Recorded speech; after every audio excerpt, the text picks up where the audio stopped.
in Quito, Ecuador. I am Estefania Bravo, sorry. This is from the side.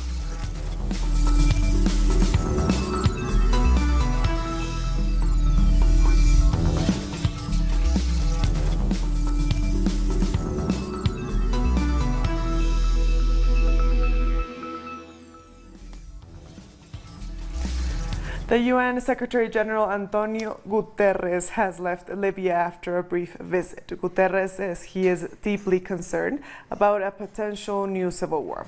The UN Security Council has scheduled a meeting to discuss the current situation in the country.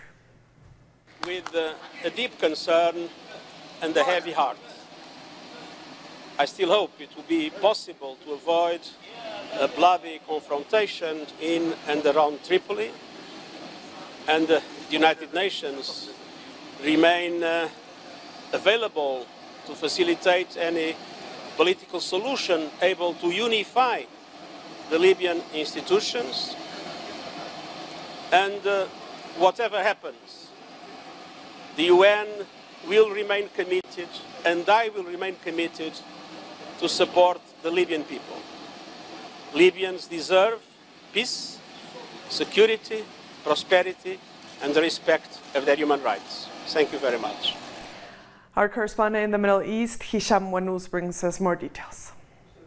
The military escalation is intensifying in Libya after the announcement made by Marshal Khalifa Haftar, head of the Libyan National Army, which controls the east of Libya and does not recognize the government of Fayez al-Sarraj. It's important to know that the Libyan National Army is advancing towards the capital and has taken control of different cities and villages in the southwest of Tripoli. Even some neighbors in the capital are under its control. Marshal Khalifa Haftar said that his army could take control of the whole capital in around 48 hours, unless there is some foreign intervention. A spokesperson of the Libyan National Army said the only factor that could be an obstacle for taking the capital could be an intervention. Meanwhile, the government in Tripoli has declared a state of emergency and deployed its troops, ruling the use of force to protect civilians. However, heads of the Libyan National Army have said that members of Al-Qaeda have arrived in Tripoli from Syria. Marshal Khalifa Haftar says he will fight terrorists and that he wants to take part in the Summit for National Reconciliation, scheduled for April 14th, promoted by the United Nations.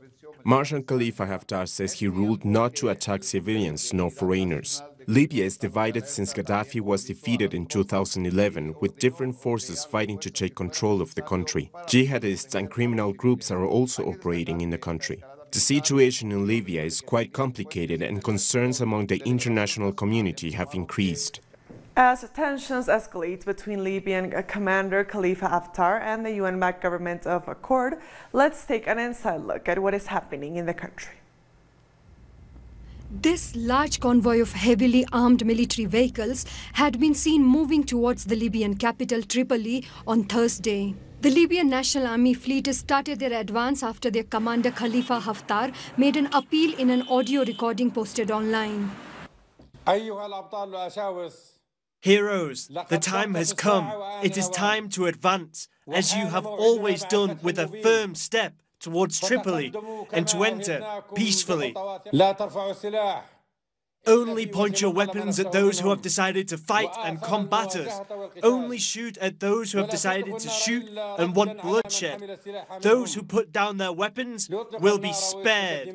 Soon, the head of the United Nations-backed Government of National Accord meets his troops to oversee that the LNA is stopped from entering the capital. Haftar's forces were pushed back from the key location, less than 30 kilometers from the capital. The time has come for Zawiya and its combatants, fighters and revolutionaries. We have done a great mission for this precious land. These internal military tensions arise at a time when the UN chief Antonio Guterres was visiting the country. Guterres came to prepare a national reconciliation conference to be held later this month between the various factions in the scramble for power in Libya.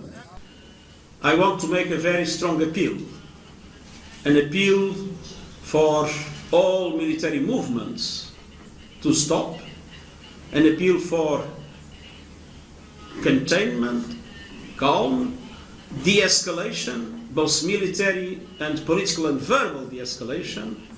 Experts say this latest development could lead to a military confrontation between the forces of the UN-backed government of Prime Minister Fayez al-Sarraj and Commander Khalifa Haftar. Both sides have been fighting for power since 2014. This escalation in tension is the most severe in this oil-rich country since the execution of the Libyan leader Muammar Gaddafi in 2011 by NATO-backed forces. The social minga is growing across Colombia, with more supporters joining on the 27th day of demonstrations. Students of the University of Cauca ratified their support for the protests led by communities of indigenous, Afro-descendants, and campesino people. Organizers say the minga social, won't stop until President Iván Duque negotiates and recognizes their demands. More than 12,000 people have joined the protest. Meanwhile, a group of Colombian activists have been mobilizing in Europe, demanding an end to the persecution of Colombian social leaders. They will march from Paris to The Hague, more than 400 kilometers away, to denounce the 570 murders of leaders and activists since peace agreements were signed in 2016. The National Teachers Union in Mexico has taken to the streets in the capital, Mexico City, asking the government to include their demands in an upcoming labor reform. Our correspondent Eduardo Martinez from Mexico City reports from the ground. We are at a demonstration organized by the National Teachers Union. Teachers are asking President Andrés Manuel López Obrador that their demands are included in an upcoming labor reform. They are also asking that the reform passed during the presidency of Enrique Peña Nieto be annulled, since they said it is putting their employment at risk.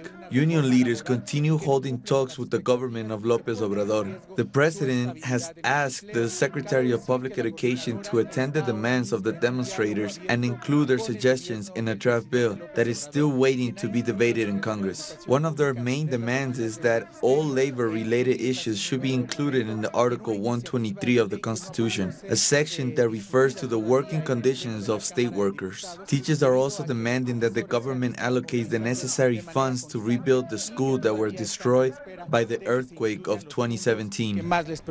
We thank Eduardo Martinez for that report. The United States military reinforced the El Paso-Ciudad Juarez border on Thursday by laying barbed wire and putting up barricades. U.S. President Donald Trump repeated his threat to close the border, saying Congress could prevent such a shutdown by changing laws to fix what he called immigration loopholes. Trump has employed nationalistic and racist rhetoric to suggest there is an immigration crisis in the U.S. and has demanded a wall be built along the border. Most migrants arriving at the border are Central American families seeking asylum. Trump threatened Mexico with economic consequences if it doesn't assist in limiting migration to the U.S. Only 1 week ago, the U.S. president said he may close the border between the two countries, but has since backtracked, offering what he called a one-year warning. I think, as I said, migration is an economic and social phenomena. So migration, not only in Mexico but around the world, cannot be stopped. What we need is to have an orderly, regular and safe migration, and it is what the Mexican government is aiming to. Migration will never be stopped, it's intrinsic to humanity, but what we can do is do it in a regular way, in an orderly way that protects human rights. As a consequence of the current hostile U.S. stance on migration, officials in Mexico appeared to be trying to slow down the migratory process towards the U.S. through assistance and labor programs. However, the Mexican government has denied that it has changed its policy in response to the U.S. threats. What people want are their humanitarian visas to cross the country in less time possible and reach the United States, where they will face another migration process, which the U.S. will determine. But what Mexico is doing is solving the problem for the United States, and they are turning this region of the country into a true social laboratory, where there is everything from corruption due to omission and for a commission. Voy back versions de gotas.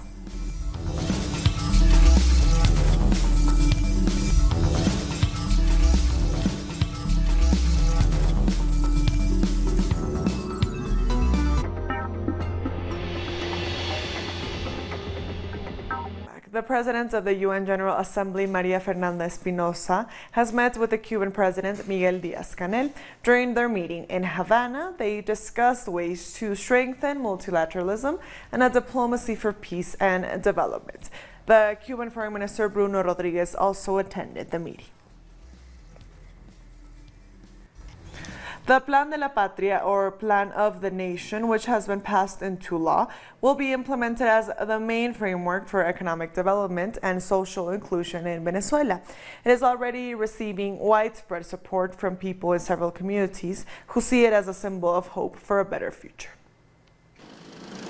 People throughout the country are weighing in on the Plan de la Patria, mere days after it was approved by the Constituent National Assembly. Here in the Caracas community, residents say that they believe the plan will improve the current economic situation and help lift them out of poverty. They see improvements in health, housing, education, and other essential services. The social housing program really changed my life. I have never imagined I was about to have access to a home as this one. Because even though my husband and we both work, the years when our children were small, we could have never have a house. We had never been able to get the initial fee to buy it. The Plan de la Patria presented by Planning Minister Ricardo Menéndez was approved on Tuesday. It serves as a roadmap for the Bolivarian project. It also reaffirms socialism as the model of development for Venezuela to follow, even when the country is under siege. The Plan de la Patria is not an academic instrument. It's an inclusive, transformative initiative for all women and men, absolutely. Only revolutionaries such as us, Bolivarians under Nicolás Maduro's direction, can guarantee peace and sovereignty. It's a continuation of Commander Hugo Chávez's project on legacy. This initiative, containing more than 1,000 developmental objectives, is a strategy that will be used as a type of economic defense of the population in the face of crippling sanctions. These sanctions are part of an economic and multi-dimensional war against Venezuela. Since Maduro took office in 2013, he promised to maintain the 5 original objectives of the plan. His resolve was deepened by millions of Venezuelans who formed popular assemblies, technical committees, and used digital platforms. This urban complex is a place that Commander Chávez dreamed of and built with his own hands. It's something concrete and tangible. It's one of the main symbols of merit, and it's part of a new society in Venezuela. President Nicolás Maduro requested that the Plan de la Patria be made law. And I ask you to please take this plan, study it, improve it, change it, transform it, and soon we'll deliver it to the country as the Patria Law 2019 to 2025, with obligatory compliance from all citizens. The plan, which has been approved as a new law, is built on the concept of the individual above capital, which challenges existing models. The police in Rio de Janeiro has found that the fire that destroyed the National Museum started in an air conditioning unit. 7 months of investigation found that the power circuit of the air conditioning unit did not follow the supplier recommendations. According to the police, it was the lower floor that caught on fire first and then spread through the building.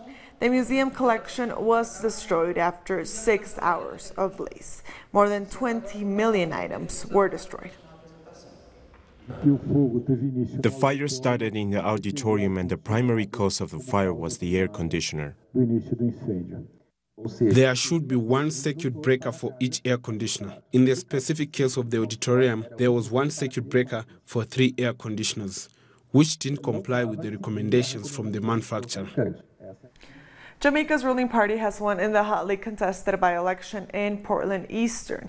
Anne Marie Vass will be the first female member of parliament to represent the constituency. The seat was left vacant following the murder of MP Linvale Bloomfield in February. The win means the ruling party will increase its narrow House majority. And now to Bolivia. The government of Evo Morales has decided to increase its assistance to neighborhoods in several cities with the aim of providing solutions and improve the living conditions of residents. The state program is called Mi Barrio, Mi Hogar, or My Neighborhood, My Home. Last year, the project made improvements in 56 districts in La Paz and benefited more than 138,000 families in the country. We are much better. All this used to be dirt and very slippery. It's much better now. Our president has helped us a lot. It's good to have communal houses for young people. We want big venues to give our kids and young people workshops and guidance. The program is implemented through a lottery fund. The interested district, with wide participation from its residents, must develop a project and propose it to the State Social Investment Fund, which chooses the most creative proposal. We want to implement mesh protection for a wooded area. The Fehuve-La Paz neighborhood is presenting the mesh project for the forest of Purapura. We are also presenting a tourism plan for the area. The approved projects don't require any money from the district. The maximum amount per project is close to $500,000, and the options are many. There are projects about equipment, some are about the environment and others are about roads. We're looking to improve parks, fields and social venues, as well as to stabilize or even renovate some surfaces. It's a common concern in La Paz. The program started last year with $10 million. This year, the government announced a $200 million fund for the whole nation as part of the Redistribution of Economic Resources program, generated by nationalisation of the country's strategic industries. Paleontologists in Peru have discovered the fossil of a four-legged amphibious ancestor of whales. The discovery of the over 42-million-year-old specimen could provide new clues on the mammal's transition from land to the ocean. The fossil was found 1 kilometer inland from Peru's Pacific coast at Playa Media Luna. The animal was about 4 meters long, and its anatomy shows similarities to present-day semi-aquatic animals like otters. This animal was still able to move on land, probably not in a very easy way, but in any case, it was still able to return to land to rest, to reproduce, to give birth to its young, behaviors such as this, and all at the same time. Other characteristics of the hand, foot, caudal region allow us to say that he was also a good swimmer. The International Dance Festival is underway in Havana. This year's edition is commemorating 500 years since Cuba's capital was founded. We have the details in this report. Every year, the colonial neighborhood in Havana becomes even more fascinating as its streets turn into stages for dance groups. There is no doubt that Havana is a dancing city. Its paved streets, colonial facades, and Pinterest traditions attract locals and tourists.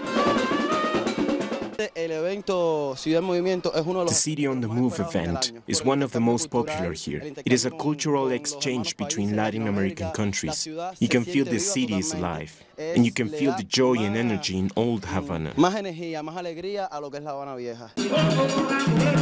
Over 900 artists from 17 countries are taking part in this 24th edition. Dance workshops, performances, photo and audiovisual exhibitions linked to dance can be seen all across the capital. In neoliberal countries like Mexico, for example, this social phenomenon of cultural exchange and direct human relations, so intimate, so close, is weird, especially due to violence. We live in an even more isolated society. This is a shocking experience, coming to real communication spaces, not virtual. The audience will be able to learn about the work of each artist and create memories. The goal is also to showcase the city's heritage through dancing, while history and culture merges in Havana. This festival is alive. There is no distance between the artist and the audience. We are all part of the show. It's a celebration for everyone. Havana will keep on dancing. Cubans love to dance in the streets at any time. This festival is the perfect chance for a great display of the Cuban soul. We'll be back very soon. Stay with us.